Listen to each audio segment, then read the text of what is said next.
জিকিলে তেওঁৰ ল'ৰা কি আমাৰ চৰকাৰ ভাঙিবই নে তেওঁৰ ল'ৰা পাৱাৰফুল এমএলএ হ'ব? পাৰিব নেকি? পাৰিব নেকি? পুলিচটো আমাৰ মতে চলিব। এতিয়াও চামগুৰি পুলিচ মোৰ মতে চলে, চামগুৰি অফিচাৰ মোৰ মতে চলে। এতিয়াতো মই ৰকিবুলৰ ল'ৰা জিকিলেওতো দি দিম নহয়, কাম কৰিবলৈ দিম নেকি? আৰু 1.5 বছৰ আৰু নিদিম। আৰু কিবা ক্ষেত্ৰত যদি ডিপ্ল হাৰিবলগীয়া হয় তাক মই সোমাবও নিদিম তাত। এইটোতো একদম আপোনালোকে গেৰাণ্টি হৈ থাকক। মই সেইকাৰণে আপোনালোকক কৈছো, আপোনালোকে টেনচন ল'ব নালাগে। আপোনালোকৰ লগত মই আছো, ডিপ্লৰঞ্জন শৰ্মা আছে, মুখ্যমন্ত্ৰী ডাঙৰীয়া আছে।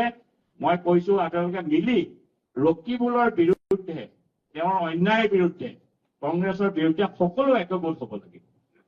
তাতে কংগ্ৰেছ বুলি নহয়, সবে বেলেগ বেলেগ পাৰ্টিত এইকাৰণে কৈছে কংগ্ৰেছত আহি ভালকে কমফৰ্ট হয় কাৰণে কংগ্ৰেছ কৰে। কোনোবাই AYDFৰ কমফৰ্ট হৈ পেলাই AYDF কৰে, কোনোবাই বিজেপি কৰে। জিকিলে তেওঁৰ ল'ৰা কি আমাৰ চৰকাৰ ভাঙিবই নে তেওঁৰ ল'ৰা পাৱাৰফুল এমএলএ হ'ব? পাৰিব নেকি? পাৰিব নেকি? পুলিচটো আমাৰ মতে চলিব।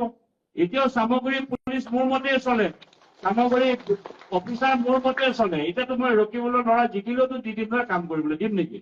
আৰু 1.5 বছৰ আৰু নিদিম। আৰু কিবা ক্ষেত্ৰত যদি ডিপ্ল হাৰিবলগীয়া হয় তাক মই সোমাবও নিদিম তাত। এইটোতো একদম আপোনালোকে গেৰাণ্টি হৈ থাকক। মই সেইকাৰণে আপোনালোকক কৈছো, আপোনালোকে টেনচন ল'ব নালাগে। আপোনালোকৰ লগত মই আছো, ডিপ্লৰঞ্জন শৰ্মা আছে, মুখ্যমন্ত্ৰী ডাঙৰীয়া আছে। মই কৈছো আপোনালোকে মিলি ৰকিবুলৰ বিৰুদ্ধে, তেওঁৰ অন্যায়ৰ বিৰুদ্ধে, কংগ্ৰেছৰ বিৰুদ্ধে সকলো একগোট হ'ব লাগে। জিকিলে তেওঁৰ ল'ৰা কি আমাৰ চৰকাৰ ভাঙিবই নে তেওঁৰ ল'ৰা পাৱাৰফুল এমএলএ হ'ব? পাৰিব নেকি? পাৰিব নেকি? পুলিচটো আমাৰ মতে চলিব।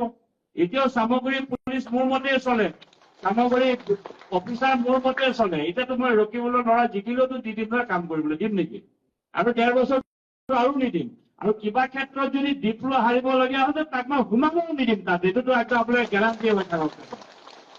মই সেইকাৰণে আপোনালোকক কৈছো, আপোনালোকে টেনচন ল'ব নালাগে। আপোনালোকৰ লগত মই আছো, ডিপ্লৰঞ্জন শৰ্মা আছে, মুখ্যমন্ত্ৰী ডাঙৰীয়া আছে।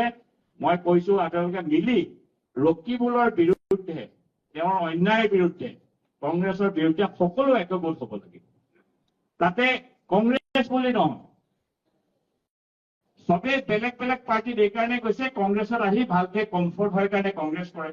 কোনোবাই AYDFৰ কমফৰ্ট হৈ পেলাই AYDF কৰে, কোনোবাই বিজেপি কৰে। জিকিলে তেওঁৰ ল'ৰা কি আমাৰ চৰকাৰ ভাঙিবই নে তেওঁৰ ল'ৰা পাৱাৰফুল এমএলএ হ'ব? পাৰিব নেকি? পাৰিব নেকি? পুলিচটো আমাৰ মতে চলিব।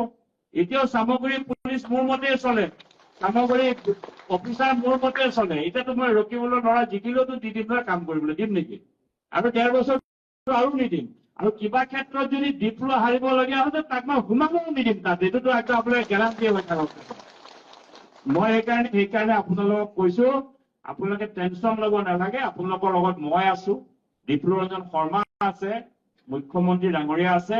মই কৈছো আপোনালোকে মিলি ৰকিবুলৰ বিৰুদ্ধে, তেওঁৰ অন্যায়ৰ বিৰুদ্ধে, কংগ্ৰেছৰ বিৰুদ্ধে সকলো একগোট হ'ব লাগে।